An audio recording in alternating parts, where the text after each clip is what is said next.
Bonjour, bienvenue dans ce live de ce dimanche. Soyez bénis et connectez-vous au Seigneur. Et connectez-vous aussi dans ce live. Je crois de tout mon cœur qu'il bénira au moins une personne. Partagez-le dans d'autres plateformes comme des groupes de WhatsApp, des groupes de Facebook. Partagez-les pour qu'ils puissent bénir, au moins contribuer vraiment au salut. Parce que nous prêchons vraiment Jésus et Jésus crucifié. Nous sommes christocentriques. Alléluia. Bienvenue dans ce live. Je vous salue au nom de Jésus. Et je vous prie vraiment de vous connecter, de rester connectés parce que nous allons passer un très bon moment dans la présence de Dieu. Et ce matin, nous allons parler que de l'amour de Dieu. Alléluia. Et pour ce faire, veuillez écouter ces chants et savourer ces chants qui dit l'amour éternel. Alléluia. Écoutez et savourez. Alléluia. Merci Jésus. Merci Seigneur. Amen. Gloire au Seigneur. Juste savourer. Juste savourer. L'amour éternel. Bienvenue à vous. On est ensemble. Au moins pour une heure. Merci Jésus.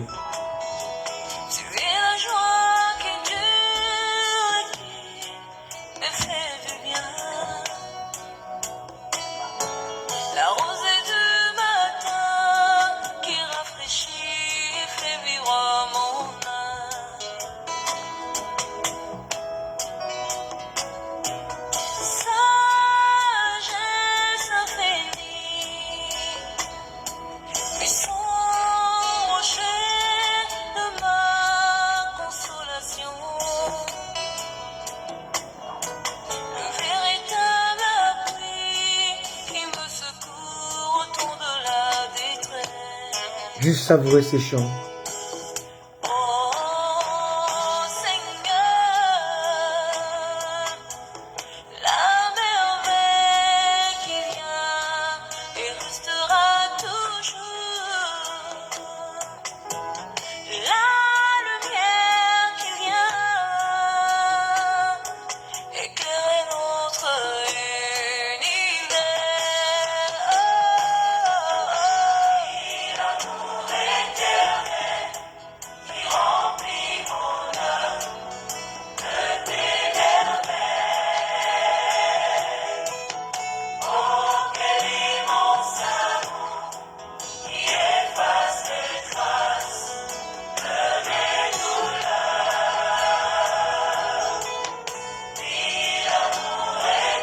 Juste savourer cela.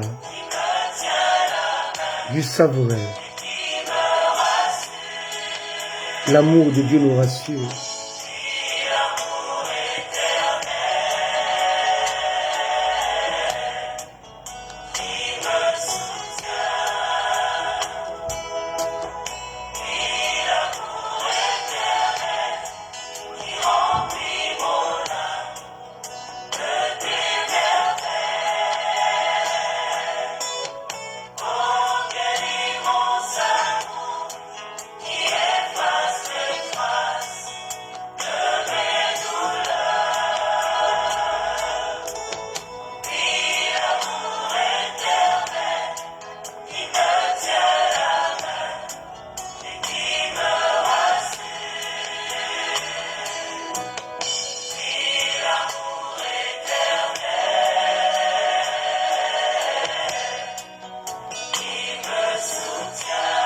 Alléluia.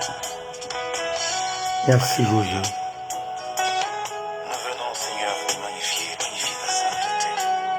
Sois la puissante manifestation de l'amour de Dieu aux hommes, l'amour éternel, qui a ramené les enfants perdus à leur Père, en rendant réel le miracle de la réconciliation. Alléluia.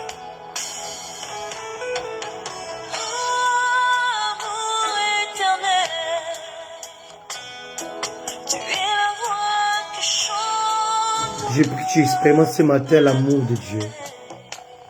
Et tu vas arrêter de t'inquiéter pour tout et n'importe quoi. L'amour de Dieu est suffisant. Expérimentez cela. Je l'ai expérimenté de l'amour. Alléluia.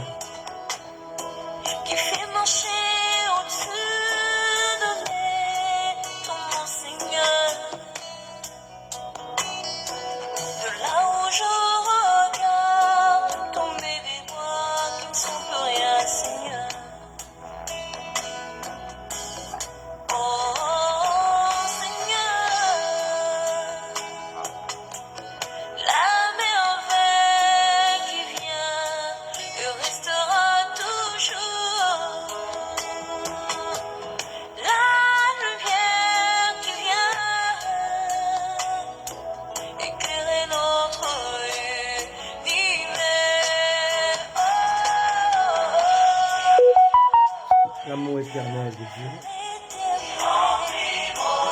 Bienvenue à vous dans ce live.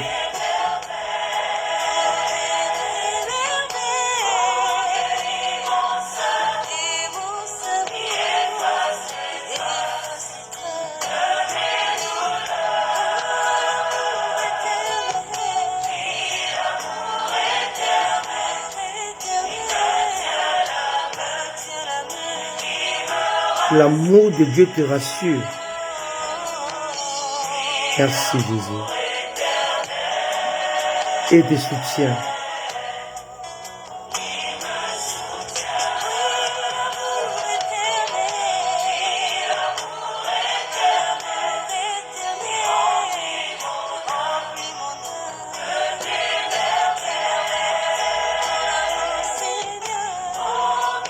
Merci Jésus. Merci Seigneur. Merci Jésus.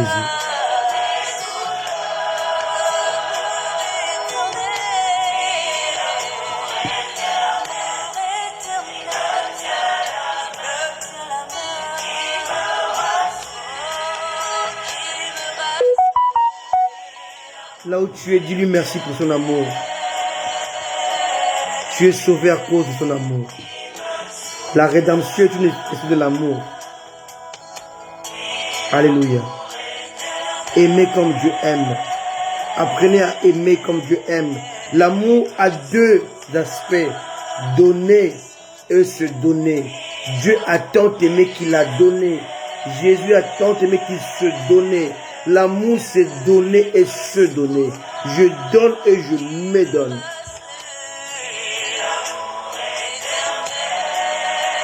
Dieu donne et Dieu se donne. Dieu sait donner. Alléluia. Sans les dons, l'amour n'a pas de fondement. Le fondement, le socle de l'amour, c'est les dons. Alléluia. Les dons volontaires. Alléluia. Soyez bénis, soyez consolés par ces chants, soyez fortifiés par ces chants. Alléluia. Que ces chants vous accordent l'endurance. On va encore écouter un chant qui parle toujours de l'amour de Dieu. Mais cette fois-ci, ce chant est en anglais. Alléluia. Parce que je suis pas suivi seulement par les francophones, mais je suis aussi suivi par les anglophones, en comptant par mes propres filles, qui sont des francophones anglophones en fait, mais qui sont plus anglophones que francophones. Donc, je vais mettre un autre chant en anglais qui va bénir une personne. Alléluia. Et je crois que ça va nous faire du bien. Alléluia. Avant de commencer, un message très profond que Dieu a mis sous mon cœur, qui va sans doute vous bénir. Alléluia. Et ce message nous ramène vraiment aussi dans l'amour de Dieu. Alléluia. Écoutez ce chant qui est en anglais. The power of your love. La puissance de ton amour. Savrons ce chant. Bienvenue à vous dans ce live. Partagez ce live, invitez les gens, invitez vos familles. Vous ne serez pas déçus, vous serez bénis. Alléluia. Merci. Merci Jésus.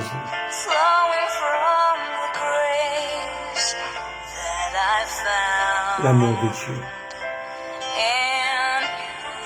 Merci Seigneur pour ton amour Seigneur. Merci Jésus. Merci Seigneur.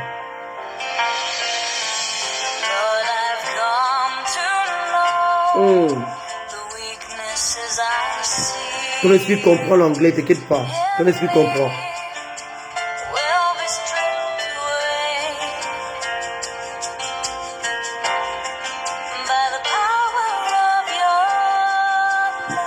Yes.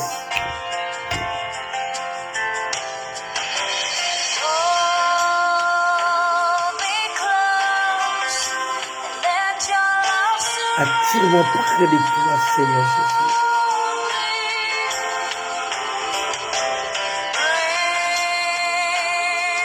Bring me near. Draw me to your side.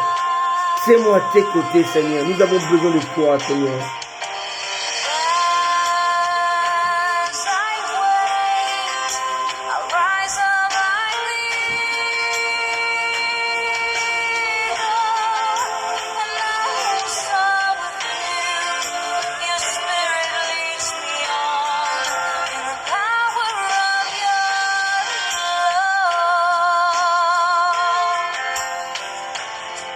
Seigneur. Lord, unveil my eyes. Let me see your face. To face the knowledge of your love as you live in me.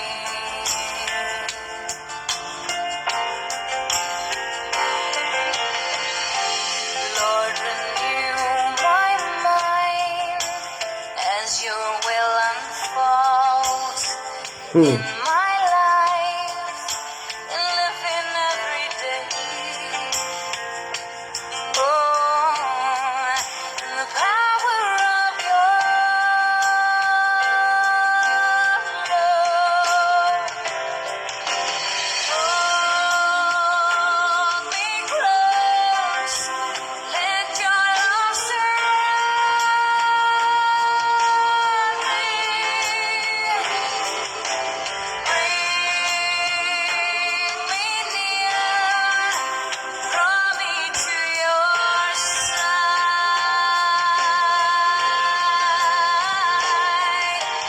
And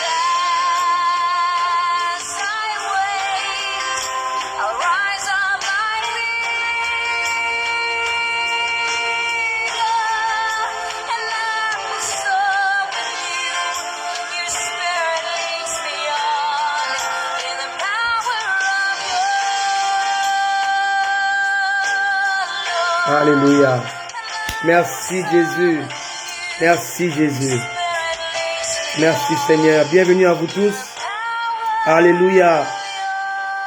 Alléluia. Oh Jésus. La musique est bonne. La voix est belle. Et Dieu est bon. Alléluia. Soyez bénis et fortifiés dans ce live. On va nous jouer le piano pendant tous ces moments de live. Alléluia. Il est midi 15 en France. Il est 13h15 à Londres et partout. Chacun a son heure. Que Dieu vous accorde sa bonté, sa miséricorde. Je salue tout ce qui est là depuis où vous êtes. J'ai vu ma maman Henriette depuis la Belgique. J'ai vu mon amie Esther depuis Paris. J'ai vu mon épouse Élue depuis quelque part à mes côtés. J'ai vu vous tous qui êtes là. Nadine depuis Kinshasa et Marcel depuis l'Afrique du Sud. Et j'ai pris, à ce moment, nous prions pour son fils David Mbouyamba qui a été intoxiqué par quelque chose de nocif qui est à l'hôpital. Nous prions vraiment pour ce petit David qui a 2 ans et 2 ans et demi, 2 ans et 6 mois, qui est à l'hôpital. Priez avec moi et que Dieu mette sa main sur ces petits bébés, ces petits bambins. Nous prions pour que la grâce de Dieu, la faveur de Dieu soit sur lui. Alléluia. Que Dieu lui accorde vraiment la santé et qu'il puisse sortir de l'hôpital aujourd'hui même. Nous croyons que c'est la volonté de Dieu de permettre cette épreuve à ses parents, Marcel et Esther Noëlla, que Dieu leur accorde vraiment la force de regarder, de fixer leur regard sur lui et sur lui seul. Et je prie à tous les aigles, à mon épouse en particulier, de prier aussi pour ces petits David Mbouyamba depuis Cap dans l'Afrique du Sud. Que Dieu lui accorde sa grâce et sa bonté. Merci à toi Joyce Queen. Que Dieu t'accorde la grâce et pour ces moments de la bonne nouvelle que tu interprètes, ceux qui comprennent l'anglais, de comprendre. Vous, tous qui êtes là, que Dieu vous accorde sa bonté et sa grâce. Aujourd'hui, nous allons voir un message très important, très poignant, mais aussi un message décisif. Alléluia. Un message qui nous parle de Dieu, de son amour, mais aussi de comment Dieu fonctionne. Aujourd'hui, on est là, on croit servir Dieu, comme je l'ai dit la dernière fois. Et Corneille était un homme qui était pieux. La piété, quelque chose de très important. Alléluia. La piété, c'est lorsque nous fouillons le péché, lorsque nous avons la crainte de Dieu, lorsque nous vivons dans la consécration. Corneille était un homme pieux, était un homme qui donnait les aumônes, donc il faisait les offrandes, qui aidait les pauvres. Alléluia. Corneille était un homme de prière. Corneille cherchait Dieu avec sa famille. mais Corneille n'était pas sauvé. Mon thème de ce matin, cet après-midi, c'est Yahweh, virgule, un Dieu incompris. Aujourd'hui, s'il y a des gens qui ne comprennent pas Dieu, premièrement, ce sont les chrétiens. Le chrétien prie un Dieu qui ne comprennent pas. Et on va le voir aujourd'hui, clairement dans la parole de Dieu. Le thème c'est Yahweh. Alors, est-ce qu'on dit Yahweh? On dit Yahvé? On dit Jéhovah? On dit Jésus? On dit Yeshua? C'est très compliqué tout ça. Voilà là où les chrétiens sont en train de se battre. Non, il ne faut pas dire Yahweh, il faut dire Yahvé. Non, il faut dire Yahvé, il faut dire Jéhovah. Non, Jéhovah, c'est pas biblique. Il faut dire Jésus. Non, Jésus, c'est les Français. Il faut l'appeler par son nom d'origine, Yeshua. Laissez-moi vous dire, vous perdez votre temps. Je ne suis pas l'époux de mon épouse parce que elle m'appelle par mon nom. Non. Je suis son époux parce que je porte une alliance.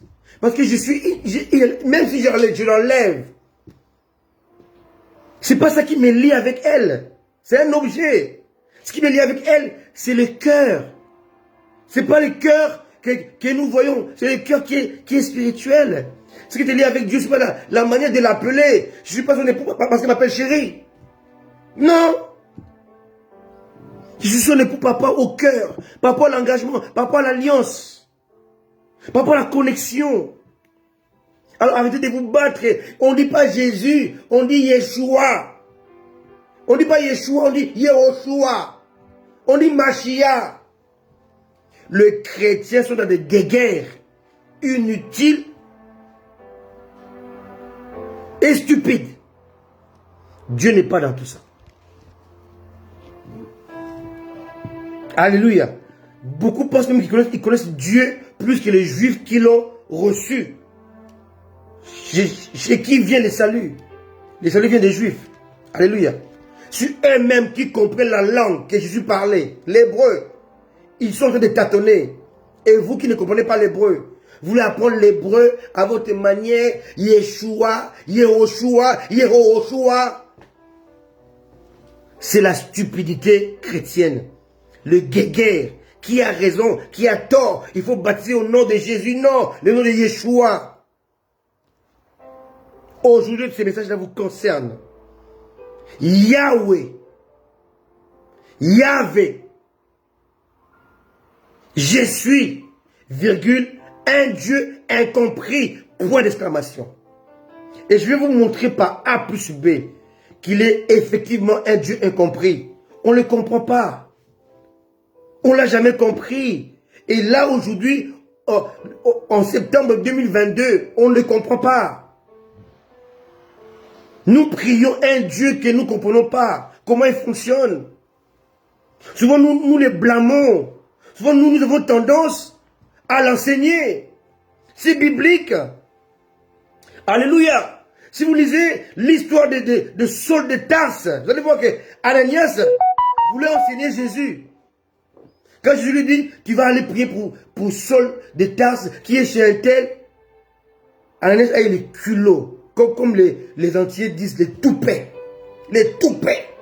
Il a eu les toupets d'enseigner le créateur de Saul de Tarse, de Paul. Seigneur, tu sais que cet homme, il est dangereux. En fait, il enseigne Jésus. Il enseigne Jésus. Pierre, Jésus lui dit, Pierre, tue et mange. Il dit, Seigneur, je n'ai jamais rien mangé d'impur. Donc il enseigne, c'est celui qui a institué la loi.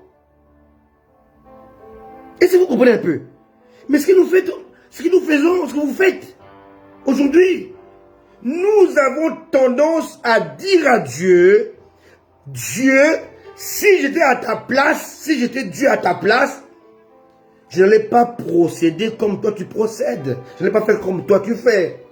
Donc toi tu as tort. Toi, tu es un Dieu qui est limité. Tu ne comprends rien du tout. Vous imaginez un peu les enfants, ils étaient devant la mer Rouge. Ils ont dit, ils ont sûrement dit à Moïse, mais Moïse, quand tu as quitté les pays des Madians, tu es venu à pied. Et la montagne que tu as, dans lequel, devant laquelle, à laquelle tu as rencontré ces dieux, tu l'as vu à pied. Pourquoi tu nous as amenés par les chemins de la mer Rouge? C'est une incompréhension. Est-ce que vous comprenez? Moïse connaissait le chemin qui a mené au lieu de rendez-vous. Mais Moïse était face à la nuée qui le conduisait. Quelqu'un me comprend? Il n'a pas dit à Dieu, je connais le chemin. Je l'ai pris à l'aller. Je connais comment retourner. Non. Moïse a suivi la nuée. Bien-aimé, tu as tendance à vouloir enseigner Dieu, à emprunter ton propre chemin, tes propres chemins, tes propres routes, parce que tu crois que tu connais mieux que Dieu. C'est une erreur. Et c'est une grosse faute. Moïse a suivi le chemin de la nuée. La nuée l'a conduit. Il s'est retrouvé face à l'obstacle. Et si vous étudiez l'histoire, vous allez voir que la mer Rouge, là où il devait traverser, c'était la partie la plus profonde, qui fait au moins 10 000 mètres de profondeur. Tout avion qui tombe à cet endroit-là est irrécupérable. On ne peut récupérer ni l'avion, ni le corps. C'est à cet endroit qu'il devait passer. L'endroit la plus profond. Mais Dieu avait son plan. Mais Moïse ne le savait pas. Dieu lui a jamais dit à Moïse, va en Égypte, libère mon peuple, amène-le par la mer. Jamais Dieu lui a jamais dit ça. C'est plus ils avançaient, plus il était conduit, plus il se dirigeait, plus Dieu l'a mené, et Dieu l'a mené carrément devant un piège. Mais les pièges qui étaient tendus, ce n'était pas tendu à Moïse, aux enfants d'Israël. Le piège était tendu à Pharaon et à son armée. Très souvent, nous voulons esquiver, nous voulons quitter, fuir le chemin de Dieu. Mais nous oublions que Dieu nous a amenés là parce que Dieu a un but précis. Dieu a un souci précis. Dieu a la volonté. Dieu a quelque chose à faire. Dieu les a amenés par ce chemin de la mer Rouge parce que Dieu voulait en finir avec un autre Dieu qui s'appelait Pharaon. Dieu voulait finir avec une armée qui était autre, qui était l'armée la plus puissante du monde, l'armée égyptienne. Dieu voulait finir avec une science qui était la science d'Égypte. Dieu voulait finir avec une conception qui était réputée, qui était la conception égyptienne. Dieu voulait finir avec ces choses-là. Et Dieu voulait les enterrer. La mer où j'étais le cimetière des Égyptiens et le chemin royal des enfants d'Israël. Mais ils ne savaient pas, ils criaient. Un Dieu incompris, un Dieu qui trace le chemin, qui ferait le chemin, qui dirige, mais qui est contesté par ses propres enfants. On a affaire à un Dieu contesté, un Dieu incompris, un Dieu rejeté. On va le voir aujourd'hui. Jésus a dit, pourquoi ne comprenez-vous pas mon langage? Aujourd'hui, les chrétiens ne comprennent pas le langage de Dieu qui est au travers de l'épreuve. Dieu envoie la promesse à Samson au travers de l'emballage qui s'appelle les lions. Les lions font peur, les lions tuent. Mais Dieu lui envoie la promesse qui s'appelle le miel, mais au travers les lions. Donc le facteur qui amène la promesse s'appelle les lions. Alors toi, au lieu de voir la promesse, tu vois les lions. Tu as peur. Vous comprenez? Tu as peur du lion, alors qu'il suffit de déchirer les lions. Tu auras accès à la promesse. Ce qui t'embête, c'est le facteur. Ce n'est pas l'expéditeur. Au lieu de regarder à l'expéditeur, en lui, il n'y a que bon. En lui, il n'y a que bien. En lui, il n'y a que bonheur. En lui, il n'y a que paix. Il n'y a qu'amour. Tu regardes à celui qui transporte ton colis. Le facteur nous intéresse plus que l'expéditeur. C'est très dangereux. Tout ce qui t'arrive concourt ou coopère au bien, pas au mal. Mais laissez-moi vous dire quelque chose. Je vais commencer par cela. dans ces messages. Aujourd'hui, ça sera peut-être que l'introduction que j'ai intitulée Yahweh, YHWH,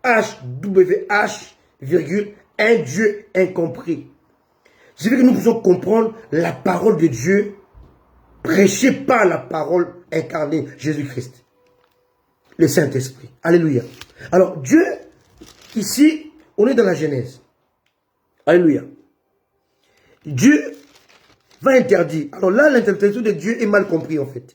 Jusqu'aujourd'hui, étant chrétien, on ne comprend pas ce que Dieu interdit, en fait.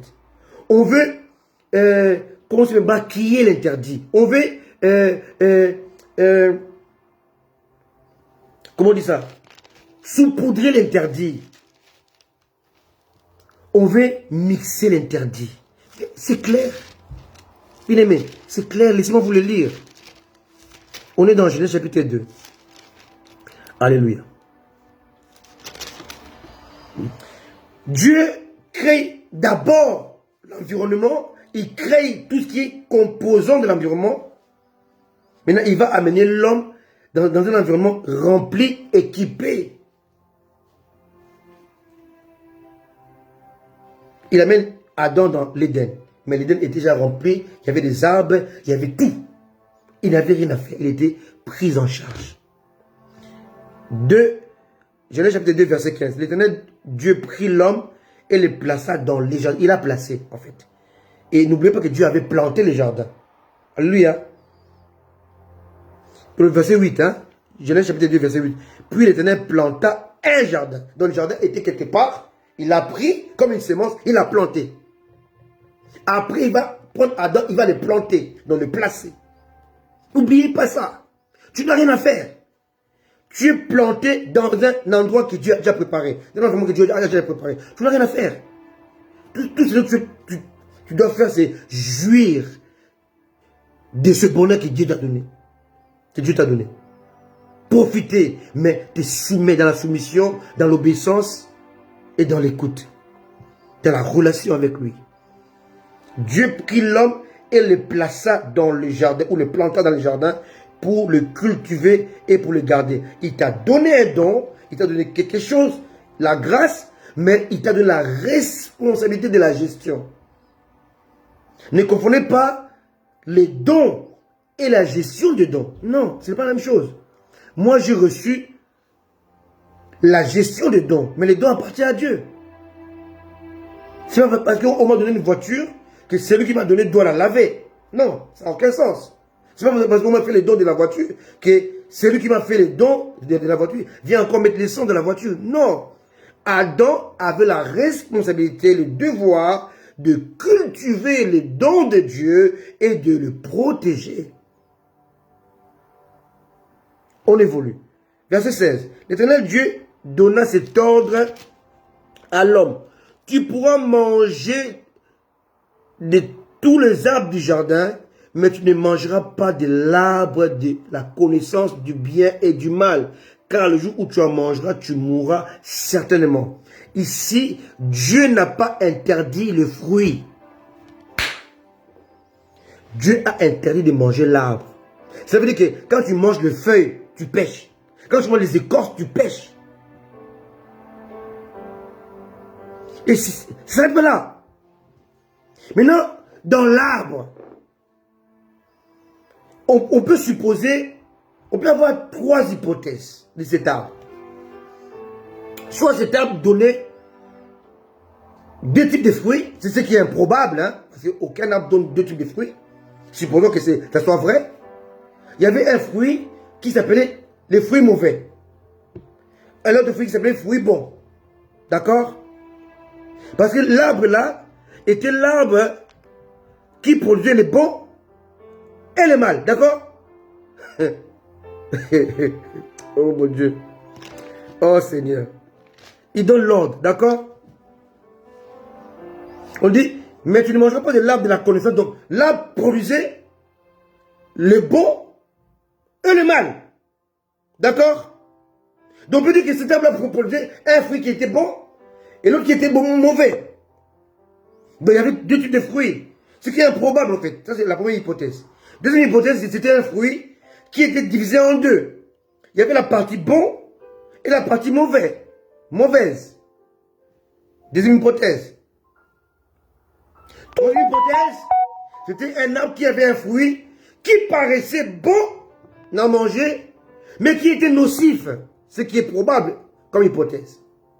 Parce que Ève, là dit au verset 3, chapitre 3, verset 6, la femme vit que l'arbre était bon à manger. Donc, le fruit, l'arbre avait une apparence de la piété, une apparence de la bonté, une apparence de quelque chose qui est succulent, qui est attirant. L'arbre était attractif. Il y avait l'attraction, l'arbre attirait. Mais il était cependant interdit. Écoutez-moi très bien, bien-aimé. Ce message va changer votre conception, votre perception des choses de Dieu. Ce qui était interdit, ce n'est pas seulement le mal. C'était l'arbre. L'arbre produisait aussi les biens. Mais dans l'arbre, il y avait les biens. Il y avait aussi les mauvais. Mais Dieu n'a pas interdit de manger le mauvais de l'arbre. Il a interdit de manger l'arbre. Aujourd'hui, beaucoup mangent l'interdit, mais ils mangent le bien, mais interdit. My goodness. Vous consommez les biens interdits. On dit non, dans l'arbre, il y a quelque chose de bien. Je mange cela, je laisse les mauvais. Non. Dieu n'a pas interdit de manger le fruit de l'arbre, non. De manger l'arbre. Si tu manges les feuilles de l'arbre, tu pêches. Si tu manges des écorces, tu pêches. Il t'a pas dit de faire le choix. Il t'a dit, tu ne le fais pas, tu ne le manges pas. Aujourd'hui, les gens sont dans le bien interdit. Qui me comprend? Et c'est ça la problématique du christianisme. Nous sommes en train de consommer ou d'admettre un bien interdit. Tu crois, hier ou avant-hier, mon épouse m'a envoyé une vidéo d'un pasteur que je ne cite pas son nom. Bien entendu. Quand vous l'écoutez, il a tout de meilleur. Un bon prédicateur, un excellent orateur, un homme de Dieu qui parle avec éloquence. Et quand il parle, il est en train de condamner tout ce qui est briser les autels, délivrer les chrétiens. Ce que moi je conçois aussi. On ne peut pas délivrer les chrétiens, ce n'est pas biblique. On ne peut pas faire le brisement d'autel. Et cet homme-là était en train de prêcher et de condamner ces choses. Bravo, messieurs. Mais à la fin, Dieu m'a écrit sur son message. Il m'a dit, Christian, mon fils, cet homme est en train de prêcher le bien, mais interdit. Il est dans l'arbre interdit. Il condamne le mauvais interdit. Mais lui, il consomme le bien interdit. Mais il est toujours dans l'arbre interdit, en fait. Il dit ceci. Il dit, on nous prêche aujourd'hui, on nous dit que les parents, les ancêtres, nous ont amené, on a hérité de tout ce qui est mauvais. Ce qui fait que cela nous amène à les détester, avant qu'on a hérité le mauvais de nos grands-parents. Mais non, il dit, non. On a aussi hérité des choses bonnes, des choses bien, des choses agréables. Nous avons hérité de cela. Dieu m'a dit non. Il prêche le bien interdit. L'arbre du bien et du mal. Ça, c'est le bien interdit. L'arbre interdit, c'est pas ce qu'il faut prêcher. En fait, en réalité, c'est quoi? Dieu m'a enseigné, en fait, tout ce que l'homme fait comme bien, c'est interdit. Se rejeter. Dieu n'a pas besoin de tes bonnes œuvres. Car tes bonnes œuvres ne te sauveront jamais. Corneille faisait des bonnes œuvres. Corneille donnait l'aumône. Corneille était pieux. Corneille priait beaucoup. Corneille était consacré. Mais Corneille, s'il mourait comme ça, il allait dans la perdition. Lui et sa famille. Parce que Corneille avait tout, sauf le salut. En fait, Dieu n'a pas besoin de tes bonnes œuvres. Tes bonnes œuvres font partie de l'arbre de bien interdit. Aujourd'hui, les chrétiens sont dans le bien interdit. La partie bien, mais qui est interdit. En fait, il y a un seul arbre qu'il faut manger et qui n'est pas interdit. Cet âme s'appelle Jésus-Christ, la parole incarnée. Dieu n'a pas besoin de voir tes œuvres. Dieu a besoin que tu considères son œuvre. Dieu n'a pas besoin de ton sacrifice. Dieu a besoin que tu puisses considérer le sacrifice de Jésus-Christ. Dieu n'a pas besoin que tu puisses accomplir quoi que ce soit pour lui. Dieu a besoin que tu puisses adhérer au sacrifice que Jésus a accompli pour toi. En fait, Dieu il veut que nous puissions rester christocentriques. Que nous puissions tout centrer sur Jésus, sur l'œuvre de la croix, sur le Saint-Esprit. Toutes tes prières que tu feras à Dieu, si elle n'est pas, elle n'est pas impactée par le Saint-Esprit, Dieu la rejette. Vous devez comprendre cela. Toutes tes prières faites avec foi, avec conviction, avec détermination, avec jeûne. Mais si elle n'adhère pas à la vision, à la croix de Jésus, à l'œuvre de Christ, c'est rejeté. Dieu n'a pas besoin de tes efforts. Il n'a pas besoin de ça. En fait, Jésus a tout accompli. Jésus était là avec Pierre, Jean et Jacques à la montagne. Ils ont vu Moïse, Élie et étaient avec lui. Donc, il y avait trois entités. Il y avait Jésus, il y avait Élie, qui était le prophète de l'intermédiaire du peuple. Donc le prophète, il prenait de Dieu, il disait au peuple. Il jouait aussi même le rôle de sacrificateur. Élie, vous comprenez? Il a vu, de l'autre côté, il a vu Moïse, qui était l'image de la loi, qui devait dicter la manière de se comporter, l'attitude, le comportement. Alléluia. Donc il y avait, d'une part, Jésus au milieu, à côté, il y avait la loi qui régit notre attitude, notre comportement. L'autre côté, il y avait Élie qui faisait office de sacrificateur, qui prend du peuple qui amène à Dieu et qui prend de Dieu qui amène au peuple, de l'intermédiaire.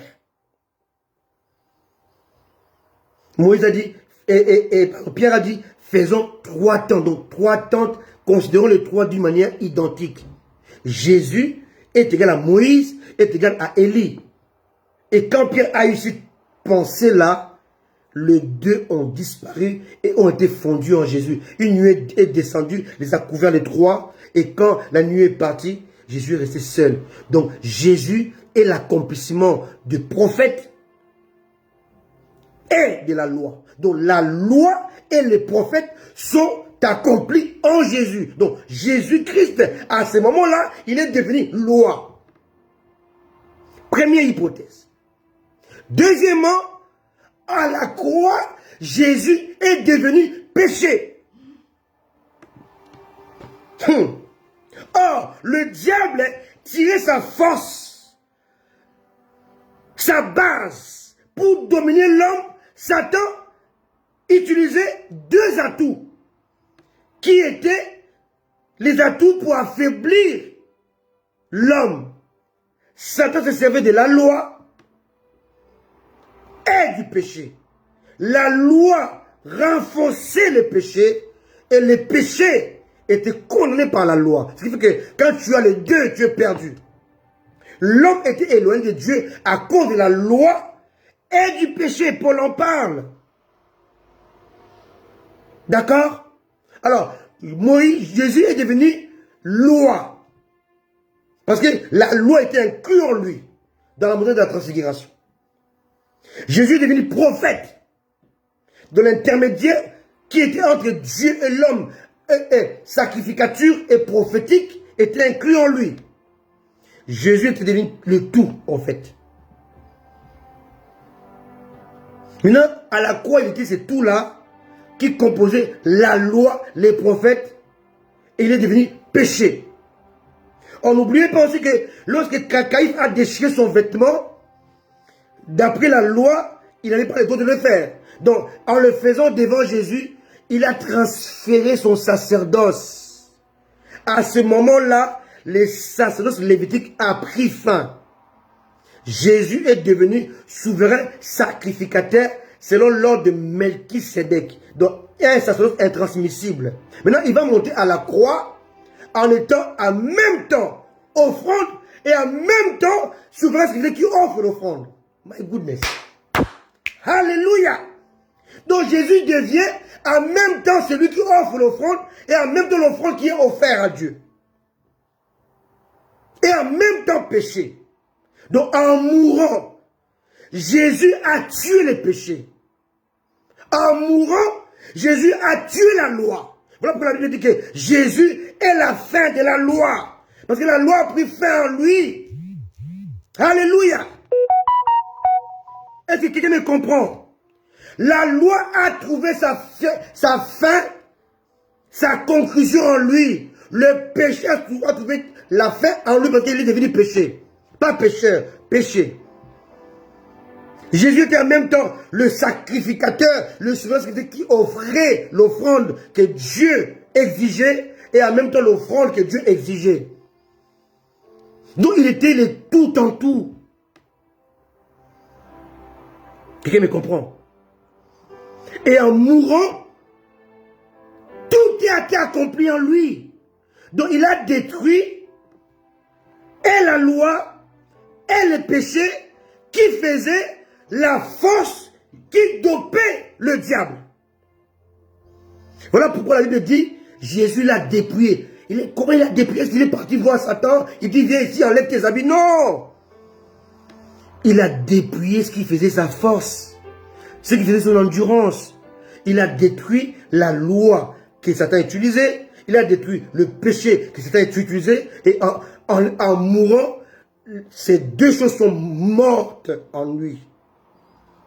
Et Satan n'avait plus de force. C'est comme Mikhail Gorbatchev, qui était président de l'URSS. Or, l'URSS était une fédération des nations qui étaient unies, mais dirigées par un président. Mais dans chaque pays de l'URSS, il y avait des gouverneurs, comme aujourd'hui aux États-Unis. Vous comprenez? Et l'URSS a disparu. Gorbatchev était président qui ne contrôlait plus rien. Il était président vide. Il était obligé de démissionner. Ce que Jésus a fait avec le diable. L'homme était conduit par une sorte de fédération machiavélique. Lui, il s'est attaqué non pas à Satan. Il s'est attaqué à ce qui faisait sa force. La loi et le péché. Il a détruit la fédération. Donc Mikhail Gorbatchev ne pouvait plus diriger rien. Parce que la fédération n'existait plus. Le péché étant mort, la loi étant morte, le diable n'a plus de base, n'a plus d'appui. Il est détruit. C'est ça Jésus. C'est ça la rédemption. C'est ça la croix. C'est ça l'œuvre que Dieu veut voir au travers de toi. Aussi longtemps que Dieu ne te verra pas au travers du sang de Jésus, il ne te considérera jamais comme pur. Aussi longtemps que Dieu ne peut pas te considérer au travers du sang précieux de Jésus, il ne te considérera jamais comme saint. Aussi longtemps que Dieu ne peut pas écouter la prière au travers du Saint-Esprit, il ne peut pas te considérer. En fait, nous sommes comme des portables qu'on doit brancher, mais au bout du branchement, il y a un truc qui est gros. On appelle ça des transformateurs. Si tu le coupes, tu recolles avec la prise, ton téléphone va exploser. Pourquoi? Parce que le téléphone va recevoir 220 volts. Or, le téléphone a été conçu pour recevoir 12 volts. Sans le Saint-Esprit, tu ne peux pas recevoir de Dieu. Il est le transformateur. C'est lui qui transmet la parole de Dieu dans ta parole à toi, dans ta conception à toi. C'est lui qui transforme ta conception à toi dans la conception de Dieu. Et quand tu pries, lui il prend ça, il va le transformer, parce que Dieu doit entendre dans l'exigence de Dieu. Et inversement, quand Dieu te parle, il le transforme pour que toi tu puisses comprendre ce langage. Il n'y a que lui qui peut le faire. Quelqu'un me comprend? Et pour être sauvé, il faut passer par lui. Il est le seul chemin. Sans lui, il n'y a pas de vérité. En fait, il est le chemin qui conduit à la vérité et la vérité qui produit la vie.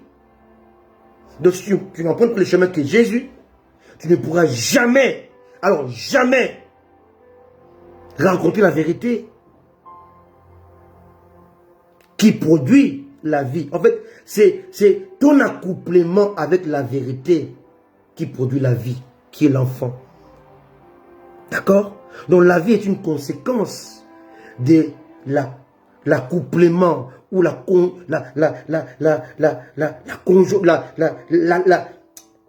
l'alliance que tu fais avec la vérité. Chrétien doit s'accoupler avec la vérité, doit fusionner avec la vérité pour produire la vie. Quelqu'un me comprend? Sans cela, il n'y a pas de vie. Vous comprenez? Or, le chemin, c'est Jésus. La vie, c'est Jésus. La vérité, c'est Jésus. La vie, c'est Jésus. Mais tu ne peux pas avoir le salut sans que tu puisses te donner à lui. Il doit te féconder et votre enfant s'appellera la vie, qui est encore lui. Donc, je dois emprunter un chemin qui est Jésus. Et quand j'emprunte ce chemin-là, qui est aussi une personne, d'accord? Le chemin-là va devenir maintenant la vérité. Vous comprenez? Elle va te transformer en vérité que je dois rencontrer, que je dois épouser, avec qui je dois avoir une relation. Ma relation avec la vérité va donner naissance à un enfant qui s'appelle la vie. Sans ça, il n'y a pas de salut. Donc, sortez des sentiers battus, des doctrines des hommes, de ceci, cela, il faut jeûner, il faut prier, il faut donner les offrandes, les dîmes. Tout ça, ça ne sauve pas. Le salut, c'est quand tu comprends quelle est ta place, quel est l'interdit, quel est le seul chemin. L'arbre interdit, il y avait le bien. L'arbre de la connaissance du bien et du mal. Mais c'était interdit. Aujourd'hui, les chrétiens pratiquent les biens interdits. C'est bien, mais c'est interdit. Ça ne sauve pas. Est-ce que vous comprenez? Je n'ai même pas compris le message, justement, dans l'introduction, vous savez, le temps est presque imparti. On a presque construit 50 minutes là. Il est temps que les chrétiens comprennent ces messages. Monte un peu, Elisha, le piano. Il est temps que les chrétiens comprennent ces messages-là.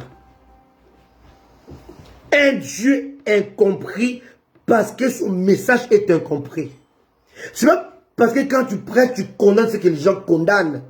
Ce que Dieu condamne, que tu es dans le vrai. Non. Pas du tout. Tu es dans le bien interdit.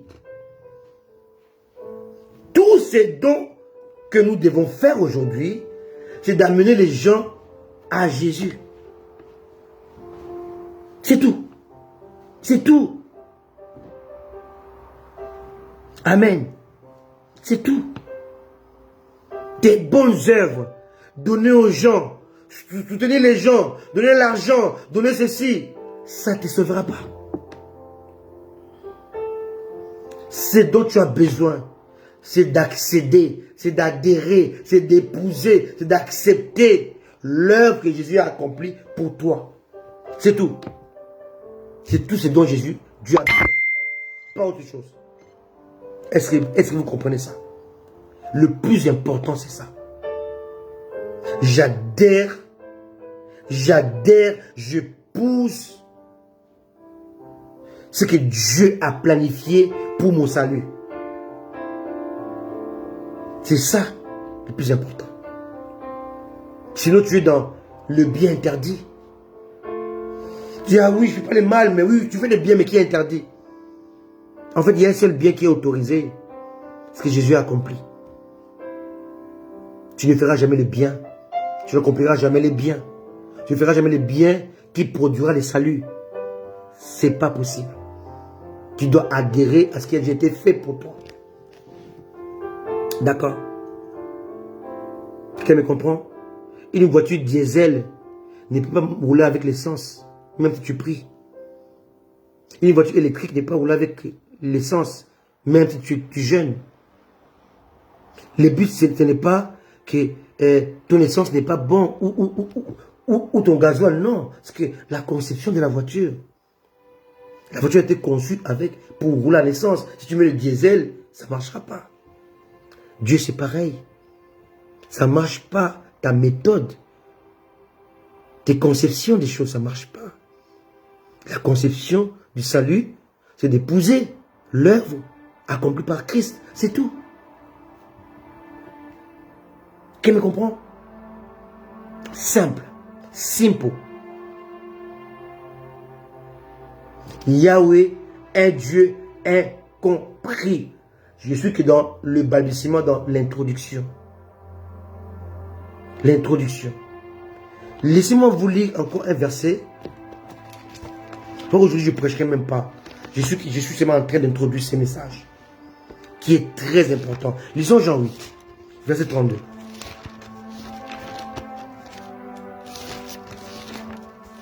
Jean 8, 32. Mon épouse, n'aime pas quand je mets les lunettes, alors je l'enlève. Il faut le mettre seulement quand tu lis. Alors, Jean 8, ouais, je vais lire, hein, pardonnez-moi. Jean 8, 32. Vous connaîtrez la vérité et la vérité vous affranchira. Je veux que vous puissiez comprendre ce que je vais dire là. C'est très important. Ici, Jésus va faire allusion aux trois types de pères. Et les trois types de pères, on le reconnaît par trois types de choses. Très important. Verset 33. Il lui répondit, nous sommes la postérité d'Abraham et nous ne fûmes jamais esclaves de personne. Comment dis-tu, vous deviendrez libres? Alors, moi, c'est verset 33. Moi, ça m'a troublé, hein, parce que je dis, mais comment est-ce qu'ils peuvent dire, nous n'avons jamais été esclaves? D'accord? Je dis, mais attends, les enfants d'Israël, ils ont été esclaves en Égypte quand même. Hein? Comment est-ce qu'ils peuvent dire qu'ils sont pas esclaves? Et au début, ça m'a beaucoup troublé. Mais après, Dieu m'a expliqué, j'ai compris. Alléluia. J'ai compris pourquoi. Et si vous lisez dans Jean 4, verset 22, Jésus a dit, vous adorez ce que vous ne connaissez pas. Nous adorons ce que nous connaissons, car le salut vient des Juifs. Donc ici, il y a une différence entre les Hébreux qui étaient esclaves en Égypte et les Juifs. Les Juifs n'ont jamais été esclaves. Ce qui était c'était les Hébreux. C'est très important, bien aimé. Vous savez, il y a des détails qui nous échappent. Par exemple, Satan s'écrit avec un S majuscule. Diable s'écrit avec un D minuscule. C'est la même personne, mais c'est pas la même chose. D'accord? Il faut savoir à quel moment Jésus-Christ est fils de Dieu, à quel moment Jésus-Christ est Dieu. Que si tu mélanges les deux, tu es perdu. À quel moment il est Dieu, à quel moment il est fils de Dieu? Il est fils de Dieu lorsqu'il a accompli la rédemption. Parce que dans la rédemption, on dit sauvé par un proche parent. Or, pour te sauver, il devait prendre ta place, donc mourir à ta place. Or, s'il meurt, il n'est pas Dieu. Dieu est immortel. Donc, il est fils de Dieu parce qu'il est mort. Mais il est Dieu parce qu'il vit et il est immortel. Simple. D'accord? Il est Dieu pour te sauver. Il est fils de Dieu pour te sauver. Mais si tu dis non, moi je ne crois pas. Jésus est Dieu, c'est tout. Non, tu n'as rien compris. Il est fils de Dieu. Si tu ne crois pas qu'il est fils de Dieu, tu sais que tu n'es pas sauvé. Qui me comprend? Arrêtez des débats bêtes et stupides. Aussi longtemps que tu ne vas pas croire que Jésus-Christ est fils de Dieu, tu n'as pas le salut. Tu n'es pas sauvé.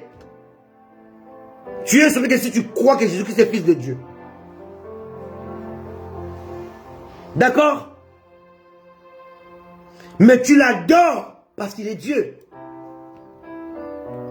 Ok? Je dois croire qu'il est fils de Dieu parce que je suis sauvé. Et je crois au salut en lui. Mais je dois croire qu'il est Dieu parce qu'il a tout planifié avant.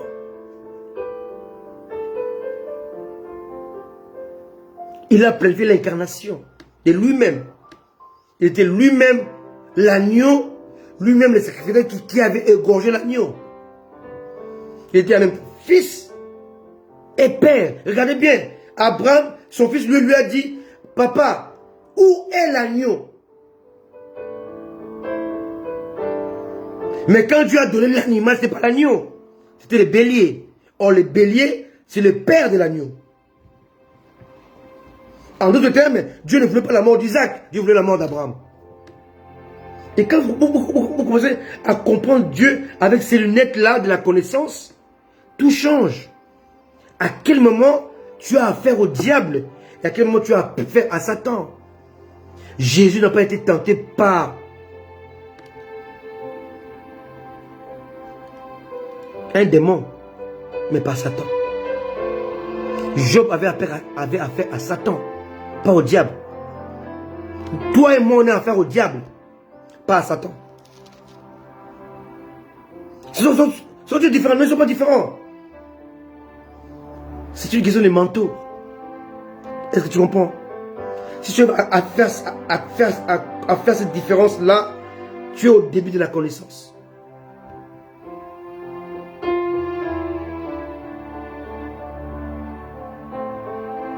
À quel moment Jésus-Christ est fils de Dieu? À quel moment il est considéré comme Dieu? Si tu ne comprends pas ça, tu es hors la connaissance. Tu ne comprends rien. À quel moment tu as affaire à Satan? À quel moment tu as affaire au diable? En fait, sous la terre, il y a eu Adam qui avait affaire à Satan. Il y avait Job qui avait affaire à Satan. Il y avait Jésus qui avait affaire à Satan. Toi et moi, on a affaire au diable. Satan veut dire accusateur. Diable veut dire adversaire. Nous sommes dans l'adversité, non pas dans l'accusation. Satan accusait Job. Il n'était pas son adversaire. Satan était accusé Jésus. Il l'a mené dans la tromperie. Quelqu'un me comprend? Ça change tout. Amen. Alors, je continue un peu mon texte pour qu'on puisse... Les versets 34. En vérité, je vous le dis. Leur répliqua Jésus. Quiconque se livre au péché est esclave du péché. Or, l'esclave ne demeure pas toujours dans la maison. Le Fils y demeure toujours. Si donc le Fils vous affranchit, vous êtes réellement libre. Donc, il y a des libertés partielles. Il y a des libertés qui ne sont pas des libertés. D'accord? 37. Je sais que vous êtes de la postérité d'Abraham, mais vous cherchez à me faire mourir, parce que ma parole ne pénètre pas en vous. 38. Je dis ce que j'ai vu chez mon Père, et vous faites ce que vous avez entendu de la part de votre Père. Je suis maintenant dans une réflexion. Père et Père. Qui est Père? Comment tu peux dire que je suis le fils d'eux? Tu es fils de ce Père par rapport à quoi? Il donne la définition d'être fils d'un Père. Il commence. Lisez bien. Il a répondu. Verset 39. Ils lui répondirent. Verset 39. Notre Père, c'est Abraham. Ici, les Juifs, maintenant, ils prennent Abraham comme leur Père. D'accord? Notre Père, c'est Abraham.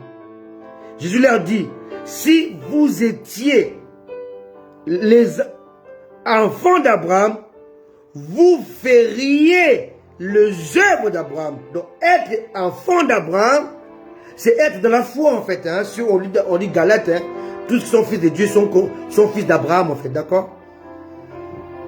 En fait, il dit que pour être fils d'Abraham, il faut faire les œuvres de la foi. Les œuvres d'Abraham. L'œuvre de la foi. Il faut vivre par la foi. D'accord? Si vous étiez enfant d'Abraham, vous feriez les œuvres d'Abraham. Donc, être fils d'Abraham suppose et implique accomplir les œuvres d'Abraham. Donc, marcher par la foi. Vivre dans l'obéissance. Être prêt à sacrifier le meilleur de soi-même, son cœur. Donc, se donner à Jésus. Donc, vivre une vie de la nouvelle naissance. Abandonner son passé pour vivre pour Dieu. Ça, c'est être fils d'Abraham. C'est ça que nous devons faire. 40. Mais maintenant, vous cherchez à me faire mourir. Moi qui vous ai dit la vérité, que j'ai entendu de Dieu, cela, Abraham ne l'a point fait. Là, il a dit que vous n'êtes pas les fils d'Abraham parce que vos œuvres témoignent que vous êtes les fils de notre Père. Ils renchérissent, d'accord? 41. Vous faites les œuvres de votre Père. Il lui dit, Nous ne sommes pas des enfants illégitimes. Nous avons un seul Père et Dieu. Là, ils sont plus fils d'Abraham, hein. Ils sont maintenant fils de Dieu. Là, après, c'est plus Abraham. Là, c'est Dieu. Là, Jésus maintenant va leur répondre. C'est quoi l'identité d'un fils de Dieu? Il a donné l'identité d'un fils d'Abraham. Pour être fils d'Abraham, il faut marcher par la foi. Vivre par la foi. Dépendre de Dieu. Être soumis. Être obéissant. Aimer Dieu. Marcher avec Dieu. Poser les actes de foi. Les œuvres bonnes de la justice. Ils ont dit non. Maintenant, on laisse Abraham. On veut être maintenant fils de Dieu. Mais il va leur répondre maintenant. Donne leur définition. C'est quoi être fils de Dieu? Oh mon Dieu. C'est terrible ça. Nous avons un seul Père, Dieu. 42 minutes, il leur donne comment être fils de Dieu. Jésus leur dit, si Dieu était votre Père, il a jamais été en fait. Si Dieu était votre Père, vous m'aimeriez. Donc pour être fils de Dieu, le seule exigence, c'est aimer. Quand tu n'aimes pas, tu n'es pas fils de Dieu. Être fils d'Abraham, c'est poser les actes. Être fils de Dieu, c'est exprimer l'amour. Quelqu'un me comprend? Alléluia. Je suis fils d'Abraham, oui, parce que je marche par la foi. Je suis fils de Dieu, oui, parce que j'aime. Si Dieu était votre Père, vous m'aimeriez, car c'est de Dieu que je suis sorti et que je viens. Je ne suis pas venu de moi-même, mais c'est lui qui m'a envoyé. Et les versets 43, c'est les versets les plus tristes de toute la Bible. C'est ce que je vais vous prêcher maintenant dans ce live. Il dit, pourquoi ne comprenez-vous pas mon langage? C'est ça le problème des chrétiens aujourd'hui. Nous faisons tout ce qui est trafic, religion, doctrine. On veut obéir à tout, on veut faire tout. On court après plusieurs lièvres. On veut tout accomplir, tout réaliser. Mais on ne comprend pas le langage de Dieu.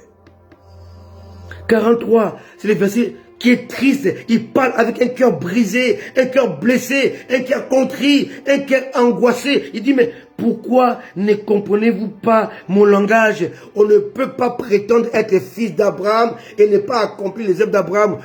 On ne peut pas prétendre être fils de Dieu et ne pas exprimer de l'amour. En vous, il y a la haine. En vous, il y a la jalousie. En vous, il y a le rejet de Dieu. En vous, il y a tout sauf Dieu. Dieu ne peut pas être votre Père parce qu'en vous, il n'y a pas d'amour. Je peux vous définir par rapport à vos œuvres. Dis-moi avec qui tu marches, je te dirai qui tu es. Montre-moi les fruits, je te dirai quel arbre tu es. Alléluia. Le manguier ne peut pas produire les avocats. L'avocat ne peut pas produire la papaye, non. Dis-moi quel fruit tu es. Je te dirai de quel arbre tu es tiré. C'est juste ça. Tu commets l'adultère, tu vis avec les femmes d'autrui. Tu n'es pas un pasteur. Un pasteur, un berger. Alléluia. Tu vis dans l'adultère, dans la fornication. Tu n'es pas un homme de Dieu. Un homme de Dieu, c'est la piété. Tu es divorcé 4 fois. Tu ne sers pas Dieu. Tu as péché combien de fois toi? Et tu es toujours chrétien. Comment ça s'est fait? Parce que Dieu te pardonne. Tu n'es pas un homme de Dieu. Tu vis dans les mensonges. Tu escroques les gens. Tu as de piller les gens. Tu n'es pas un homme de Dieu. Tes œuvres témoignent de qui tu es. Jésus leur dit, pourquoi ne comprenez-vous pas le langage de Dieu? Un bon arbre ne peut pas produire de mauvais fruits. Un mauvais arbre ne peut pas produire de bons fruits, c'est impossible. Même les eaux ne se mélangent pas.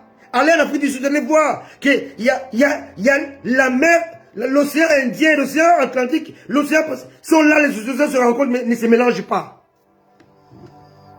Si vous allez même dans les études océaniques, vous allez voir que même la teneur du sel n'est pas le même. L'océan Atlantique est plus salé que l'océan Pacifique. Ça veut dire que les poissons qui sont dans l'océan Atlantique, s'ils vont dans l'océan Pacifique, ils meurent. Les poissons du fleuve dans l'embouchure entre les fleuves et l'océan, au Congo. Dans l'embouchure, donc là où le fleuve se jette à l'océan, les poissons du fleuve, s'ils vont dans l'océan, ils vont mourir. Et inversement, si les poissons qui sont à l'océan vont dans le fleuve, ils meurent. Ce ne sont pas les mêmes eaux. Le fleuve, les fleuves sont des eaux douces. L'océan sont des eaux salées. Et même les océans entre eux ne peuvent pas se mélanger. Parce que même la teneur d'eau est différente. Il y a les océans qui sont plus salés que les autres. Avec une autre couleur.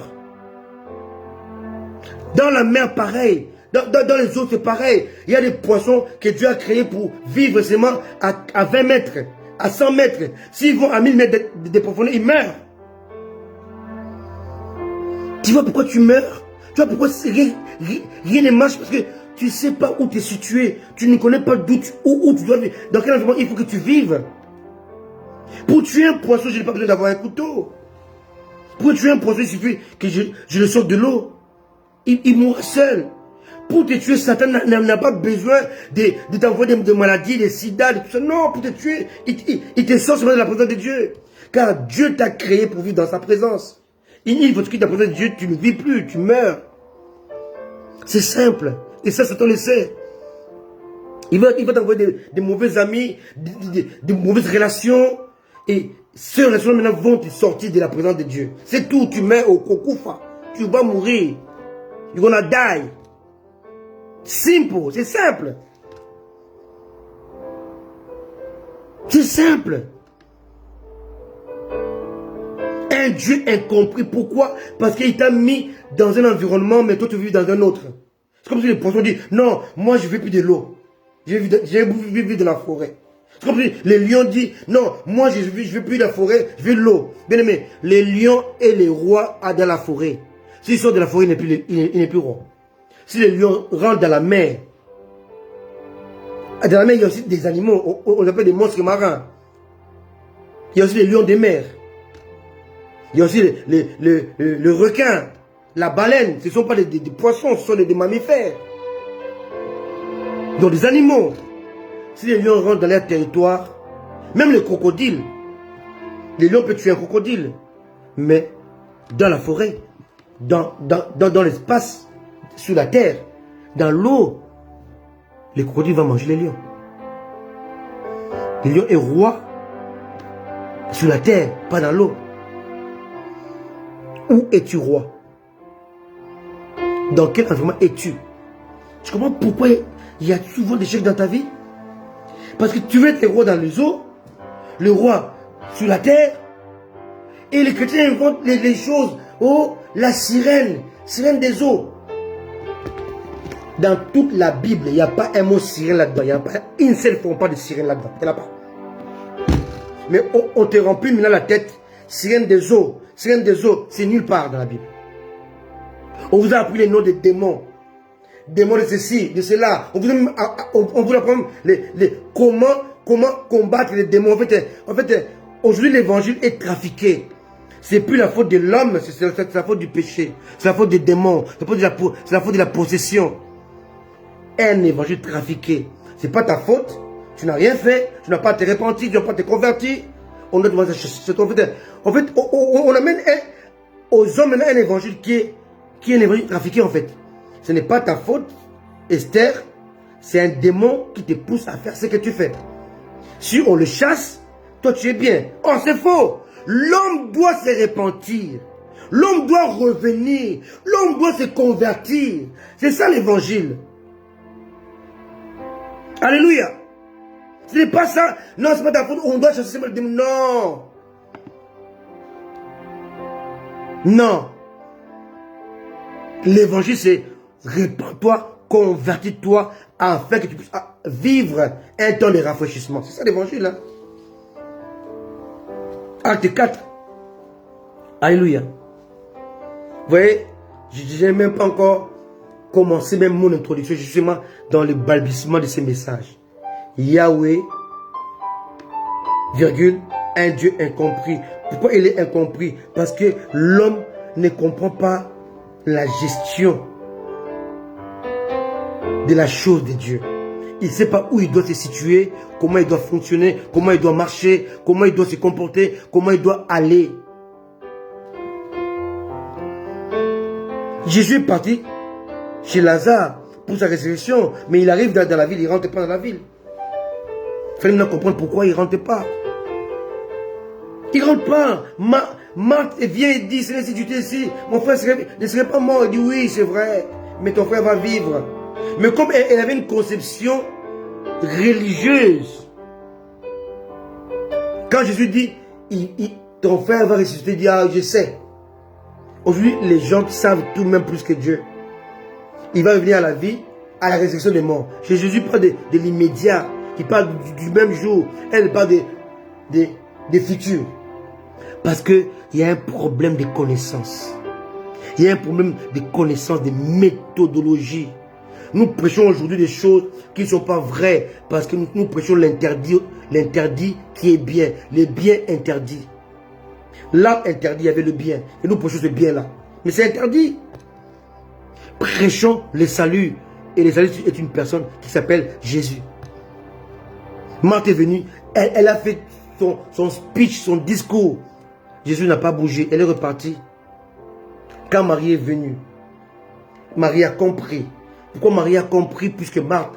Parce que Marie était assise au pied de Jésus-Christ. Jadis, auparavant. Donc elle a compris comment Dieu fonctionne. Elle a compris Dieu. Mon message c'est un Dieu incompris. Est-ce que tu comprends Dieu? Est-ce que dans l'épreuve dans laquelle tu es, tu as compris qu'est-ce que Dieu veut te dire? Qu'est-ce que Dieu passe comme message dans l'épreuve dans laquelle tu es? Est-ce que tu paniques? Tu es comme les enfants d'Israël devant la mer Rouge. Ils ne savaient pas que la mer Rouge était le cimetière de leurs ennemis. Ils ne savaient pas ça. Ils commençaient à paniquer. Moïse nous a amenés ici pour nous perdre, nous tuer.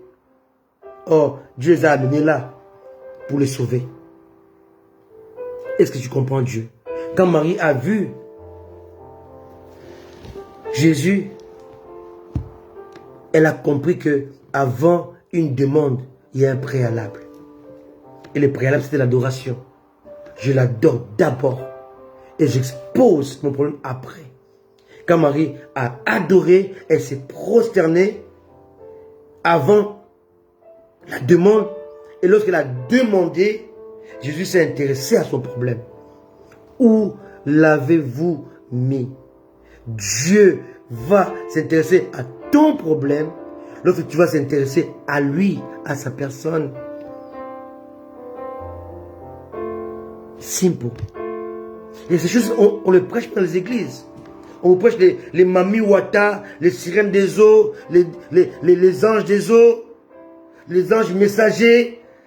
C'est de la stupidité. Stupidité. Ce n'est pas de la Bible. Il n'y a pas les anges dans les eaux. Il n'y a aucun ange dans les eaux. Les anges des eaux. Les anges des eaux. Quand on chose les démons des eaux, il faut pas dire. C'est quoi ça? Est-ce que Pierre a fait ça? Est-ce que Paul a fait ça? Est-ce que Jean a fait ça? C'est n'importe quoi. Nous sommes fondés par rapport aux apôtres. Ils n'ont pas fait ça, pourquoi on le fait? Est-ce que Paul a chassé les hôtels? Est-ce que Pierre a chassé les hôtels? Pourquoi vous le faites? Parce que vous êtes des magiciens, des sorciers. Et vous envoûtez des gens avec ça. Ce n'est pas biblique. Je dois faire ce que Paul a fait. Car Paul a imité Jésus. Je dois faire ce que Pierre a fait car Pierre a imité Jésus. Quand j'ai fait ce que Pierre n'a pas fait, ce que Paul n'a pas fait, ce que je n'ai pas fait, je suis en dehors de la volonté de Dieu. Et je suis dans les biens interdits. Simple. Ce qui est interdit, c'est l'arbre. Ce n'est pas les fruits. Dans l'arbre, il y a les fruits, il y a les écorces, il y a les feuilles. Tout est interdit. C'est l'arbre qui est interdit. Il y a tout dans l'interdit. Tu dois prendre les feuilles. Tu dois prendre les écorces. Tu dois prendre les étapes. Il y a encore moins les fruits. Vous prêchez les biens interdits, bien-aimés. Il faut arrêter ça. C'est passé là prêcher. Il dit, oui, on a hérité aussi de biens de nos parents. On a hérité de Jésus, pas de nos parents. Si quelqu'un est en Christ, il devient une nouvelle créature. les choses anciennes sont passées et toutes choses seront devenues nouvelles par rapport à Christ, pas par rapport aux parents. Quand tu es né de nouveau, les liens avec tes parents sont coupés. Maintenant, tu es considéré par rapport à Jésus, par rapport à la croix, par rapport à l'œuvre accomplie. Père, j'ai achevé l'œuvre. Père, tout est accompli. Voilà les paroles avec lesquelles tu fonctionnes, pas avec les parents. Je ne peux pas prêcher les biens que j'ai hérités de mes parents. Les parents n'ont rien fait de bien. Il n'est que Jésus qui a fait du bien. Ça compte pas. Les pasteurs étaient convaincants, étaient éloquents, mais ils étaient dans le faux. Ils prêchaient la doctrine des démons. Ils prêchaient un bien interdit. Mais si tu le voyais, ils étaient là. Oh, ces pasteurs là, ils sont là, tout en démon, hôtel, ils sont des faux. Nous devons aussi accepter ce que les parents nous ont donné comme héritage. Non. Les parents qui nous ont donné comme héritage, c'est diabolique. Diabolique. Ils sont construits dans les péchés. Ils sont nés dans les péchés, ils sont morts dans les péchés même. Nous devons adopter ce que Jésus-Christ a accompli. C'est tout. Il y a des messages aujourd'hui qui paraissent bien. Vous savez, la femme qui avait l'esprit de Python, elle parlait très bien. Hein? Elle disait rien de mal. Hein? Écoutez-le. Ce sont les hommes de Dieu. Écoutez-le. Mais c'était les biens interdits. Elle était là pour distraire les gens. Pour distraire les gens. Pour manger en dessous. Pour dévorer en dessous. Aujourd'hui, il y a des pasteurs cafards. Des pasteurs souris. Ils te mangent le pied. Ils soufflent. Et quand tu vas te réveiller, tu vois que tous les pieds étaient mangés. Parce qu'ils te mangent en te soufflant, en te caressant. Ils te détruisent en te caressant. Vous comprenez ce que je dis? Je vous prêche Jésus. Et je vous dis qu'il n'y a que Jésus qui sauve. Il n'y a que votre adhésion à l'œuvre de Jésus qui va vous sauver. Pas autre chose. Tout ce que les gens disent là, ce sont des démons. Votre salut est en Jésus. Dans l'œuvre accomplie par Jésus. Dieu n'a pas besoin de votre œuvre, de vos œuvres. Il a besoin de l'œuvre de son Fils. Oh non, comment tu peux dire que Jésus qui est le Fils de Dieu? Il est Dieu. Mais toi, tu n'as rien compris, toi qui me dis ça. Tu n'as rien compris. S'il n'est pas le Fils de Dieu, c'est que toi, tu n'es pas sauvé. Tu es sauvé parce que Jésus-Christ est le Fils de Dieu. Tu n'as rien compris. Tu fais des débats parce que tu es stupide. Tu es dans la stupidité. Tu es dans le bien interdit. Le bien interdit. L'arbre est du bien et du mal. Tu es dans le bien interdit. Ça paraît bien ce que tu dis. Mais tu es dans l'ignorance. Que tu ignores en fait.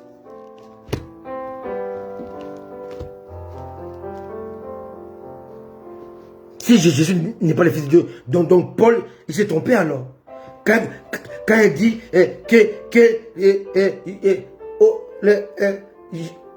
Jésus-Christ, le Père de notre Seigneur Jésus-Christ, donc Paul s'est trompé. Donc Paul, quand il dit le Père de notre Seigneur Jésus-Christ, donc Paul s'est trompé. Paul était ignorant. Toi, tu connaissais plus que Paul? Il ne faut pas dire que Jésus-Christ est le Fils de Dieu. Mais Paul dit qu'il était le Fils de Dieu. Lui-même, Jésus, il a dit que je suis le Fils de Dieu. Donc, Jésus et Paul, ce sont des menteurs. Toi, tu es dans le véridique. Attendons. Voyons. Il faut arrêter ça. Jésus est le Fils de Dieu. S'il n'est pas le Fils de Dieu pour toi, tu n'es pas sauvé. Jésus est Dieu. S'il n'est pas Dieu pour toi, tu ne peux pas régner.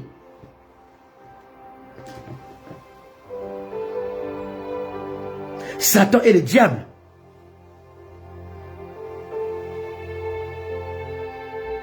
Mais il n'est pas Satan tout le temps, il n'est pas le diable tout le temps. Alléluia. On doit savoir où se situer par rapport à Dieu, par rapport à la parole de Dieu. Sinon, on est perdu. Réveillez-vous, réveillons-nous. Revenons dans le message non mixé et pur. Message aiguisé par Dieu, par le Saint-Esprit. Toutes les prières que tu fais que tu as faites sans le Saint-Esprit, Dieu le rejette. Toutes tes prières, toutes les bonnes œuvres que tu peux accomplir, qui excluent l'œuvre de Jésus-Christ, sont rejetées par Dieu. C'est les biens interdits. Alléluia. Alléluia. C'est ça la connaissance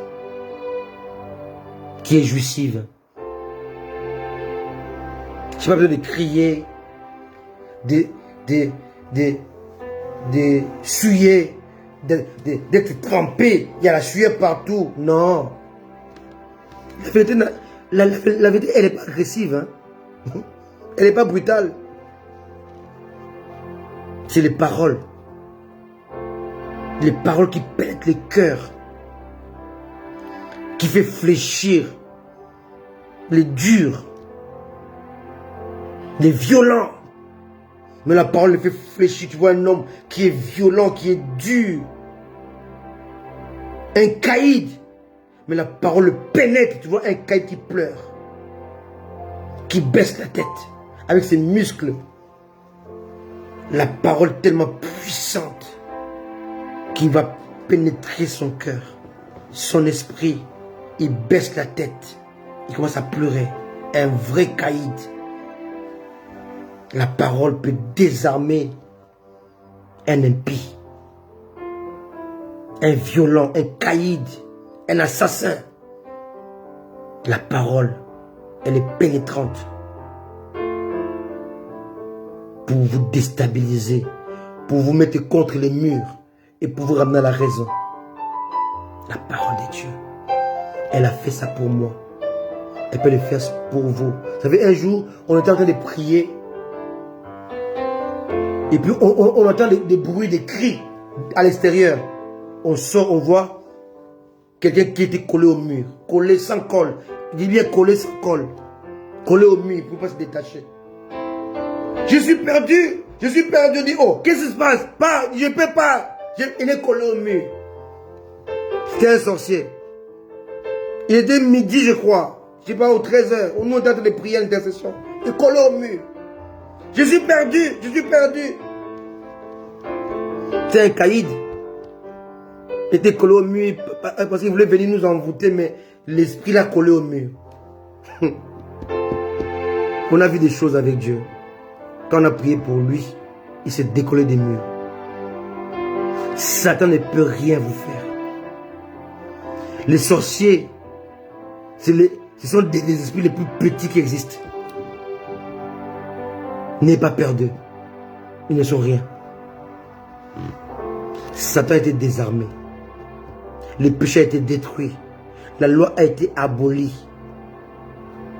Jésus est la fin de la loi. Quelqu'un me comprend? En Jésus, il y a tout. Sauf rien.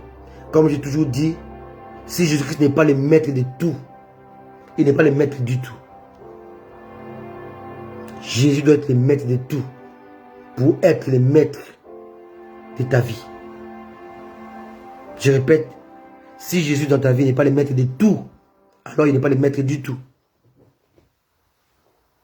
Quand il est le maître, il est ton maître, il doit être le maître de tout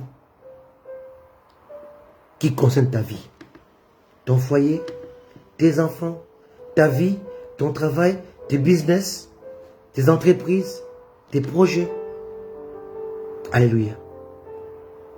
Dieu est incompris par ses serviteurs. Parce qu'ils ne comprennent pas comment Dieu procède. Je vous parle de ce Dieu-là, qui est rempli d'amour.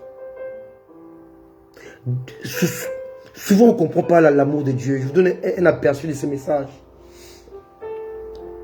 Quand Dieu châtie, mais c'est une preuve d'amour. Le châtiment est une expression de l'amour.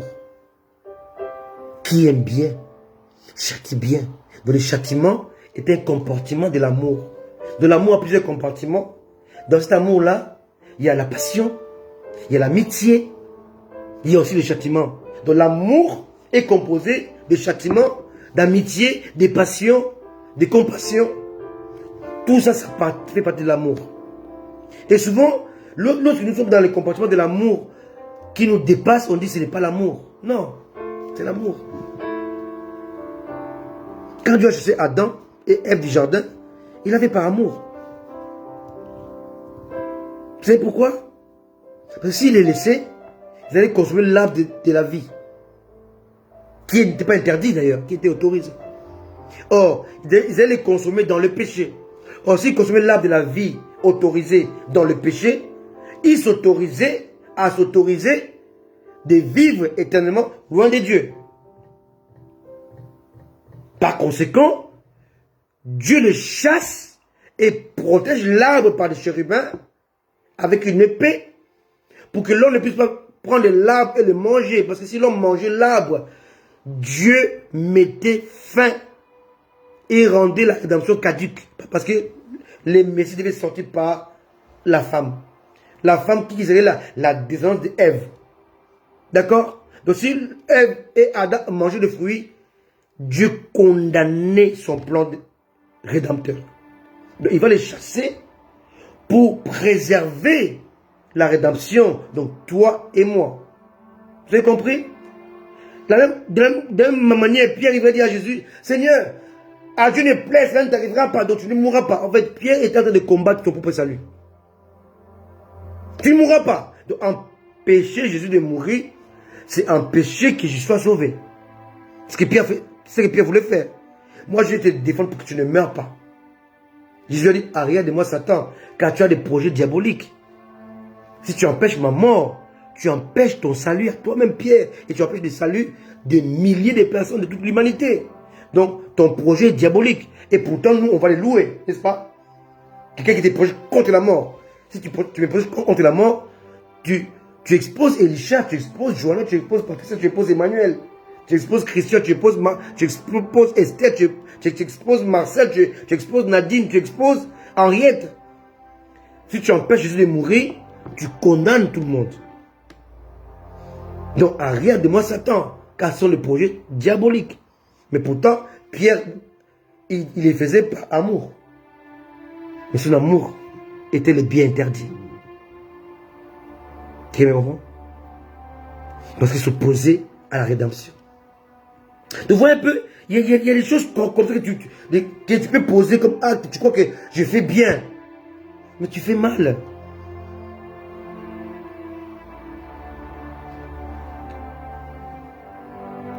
Un fermier, il comptait ses poules avant de dormir. Donc il va dans son poulailler, il compte les poules, il va compter un jour, il voit qu'il y a une poule qui manque. Il voulait faire du bien. Il dit, mais si la poule vient la nuit, par exemple, il rentre la nuit, il va voir que tout est fermé. Donc je vais la perdre. Qu'est-ce qu'il fait? Il va laisser un trou. Il dit, quand elle va revenir dans la poulailler, elle va voir le trou, elle va rentrer, et puis elle sera avec les autres. Et c'est par le trou là que le serpent est rentré, il a bouffé toutes les poules. Il croyait faire le bien, mais il a fait le mal, il a perdu toutes les poules. Parfois, le bien que tu veux faire, en fait, c'est le mal. Pourquoi? Parce qu'il y a un seul type qui fait le bien, c'est Dieu. Il y a un seul bien, c'est l'œuvre de la croix. Tout ce que je vais poser acte comme bien, ça ne sera pas bien. Ça va toujours produire le mal. Parce que ta conception est limitée. Quelqu'un me comprend? Pierre voulait protéger Jésus. Il le faisait par amour. Mais il faisait mal. Parce qu'il s'est condamné lui-même. Quelqu'un me comprend? C'est très important. Lorsque Dieu a dit à Abraham, chasse Ismaël. Abraham avait mal. Abraham a prié pour que Dieu ne fasse pas ça. Sarah est venue renchérir. Chasse-le. Au lieu que Dieu puisse être derrière Abraham, Dieu dit à Abraham, écoute Sarah. Fais ce que Sarah dit. Mais alors Abraham dit, mais Sarah dit de chasser mon fils, mon sang. Dieu dit, écoute Sarah. Pourquoi? Abraham croyait faire le bien. On ne peut pas mixer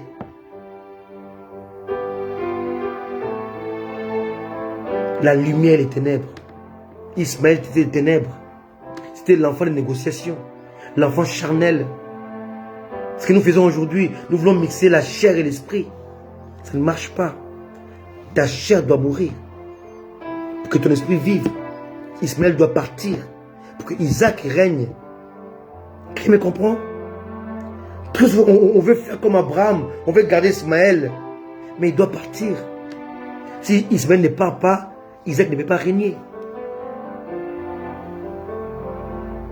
Donc on doit comprendre ce que Dieu fait pour nous, pour comprendre son œuvre, pour comprendre sa volonté. Sinon on va croire qu'on fait mal.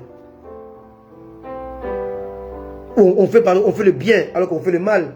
Je vous dis encore que Pierre croyait, agit en faveur de Jésus. Mais Jésus lui dit, arrière de moi Satan. Ce que tu fais, c'est pas bon. Tu empêches ton salut, celle des autres disciples et celle du monde entier. M'empêcher de mourir, c'est empêcher la rédemption. C'est empêcher le salut. C'est condamner l'humanité. Waouh! Oui, c'est comme ça. Chasser Adam et Ève du jardin, c'est un acte d'amour. Ils n'ont pas de méchanceté. Mais beaucoup l'ont interprété comme étant l'acte de méchanceté. Et pourtant, c'était l'amour. Quelqu'un a compris? Quand Dieu a dit à Saül de tuer Agag, Saül l'a laissé. Dieu l'a destitué. Il a choisi David à cause de ça. Quand Samuel est venu, Samuel a commencé par couper la tête d'Agag. Est-ce que Samuel était méchant? Non, pas du tout. Parce que on ne peut pas laisser les ténèbres avec la lumière d'évoluer ensemble, ça ne marche pas. Tu n'as pas plus d'amour que Dieu. Dieu n'a même pas l'amour, Dieu est amour. Quelqu'un me comprend? Tu n'as rien à enseigner à Dieu. Aujourd'hui, nous sommes comme des Ananias, on vient enseigner à Dieu. Je connais Saul, mais c'est Dieu qui l'a créé. On est comme Pierre, ça c'est impur. Dieu a dit, moi je dis quelque chose d'impur. Toi tu disais impur, tu veux m'apprendre la pureté, parce que toi tu es pur. Je veux apprendre à Dieu l'univers. Dieu lui a dit, attache ta ceinture, je vais t'interroger, tu vas m'instruire. Tu crois que tu es instruit. Quand les lionceaux pleurent, et pleurent de faim, et qu'ils prient, ils me prient pour que je n'ai mangé. Toi tu écoutes ça. Est-ce que tu sais où je trouve les dépôts de graines que moi j'ai mis pour le jour de ma colère? Est-ce que tu sais ceci, cela? Job s'est tué. Toi qui m'écoutes, c'est ce que tu es limité. Tu ne connais pas tout. Même les choses qui t'arrivent dans ta vie, c'est pour ton bien. Mais comme ça te fait peur, tu crois que c'est le diable. Quand tu es en Jésus, Satan ne peut plus rien faire contre toi. Alléluia. Alléluia. N'aie pas peur. Tout ce qui t'arrive, c'est pour le bien. Soyez bénis, soyez fortifiés, soyez en Jésus. Marchez avec lui. Aujourd'hui, c'était l'introduction du message Yahweh, YHWH, virgule, un Dieu incompris. Et avec cet enseignement, vous allez comprendre comment Dieu fonctionne. Parce que Dieu m'a enseigné cela. Je vais vous l'enseigner avec l'aide du Saint-Esprit, l'aide du Seigneur Jésus-Christ. Et vous allez comprendre comment Dieu fonctionne. Quelles sont ses méthodes. Quels sont ce que lui, il met en place pour nous. Il me l'a enseigné, je vais vous l'enseigner. N'ayez pas peur. Si vous aimez Dieu, si vous êtes sauvés, tout ce qui vous arrive, c'est pour le bonheur. C'est pour la vie. C'est pour la paix. C'est pour la joie. Jamais pour le trouble. Jamais.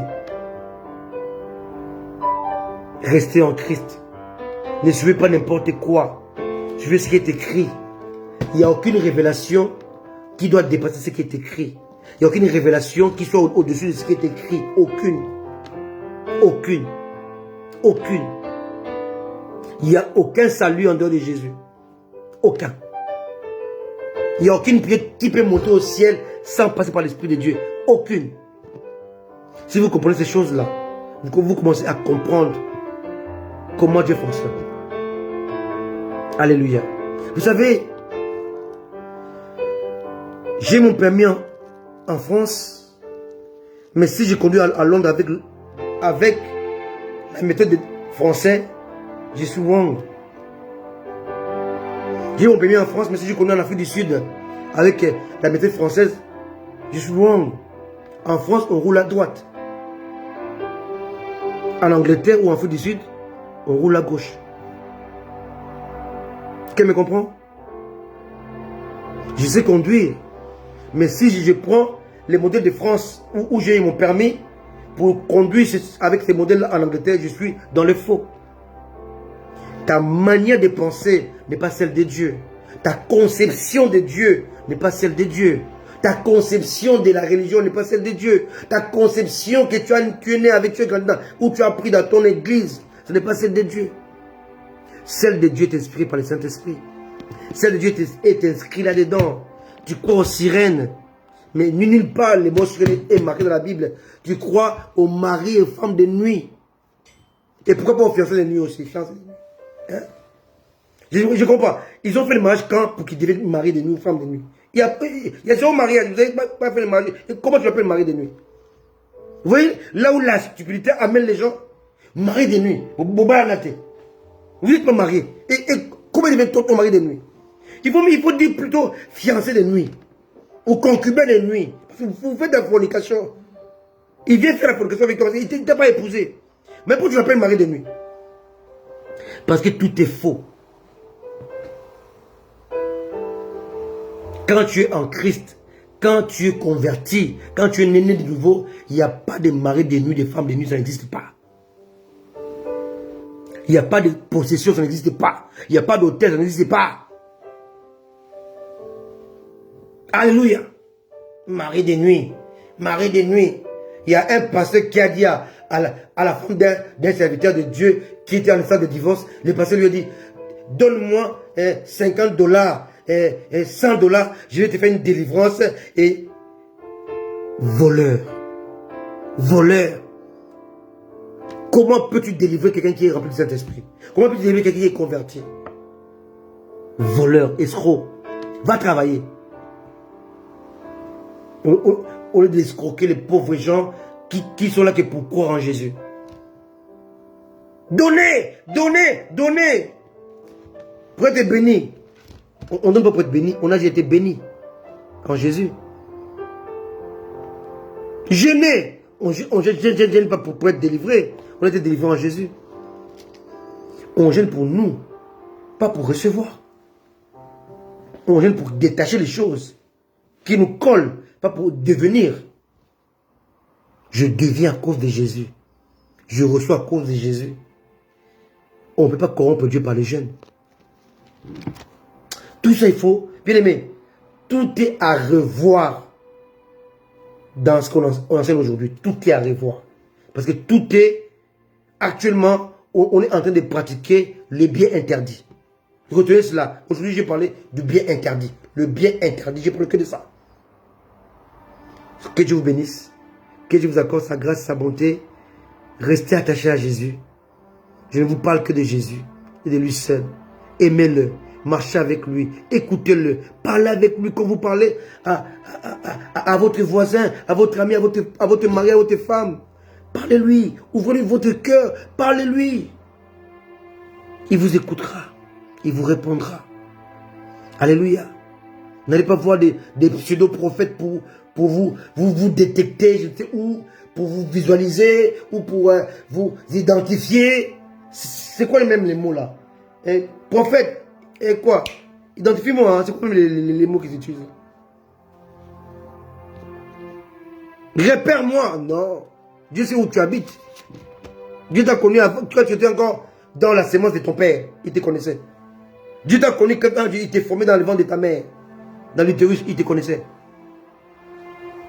Dieu là, hein, prophète, identifie-moi. Prophète, repère-moi. Prophète, non.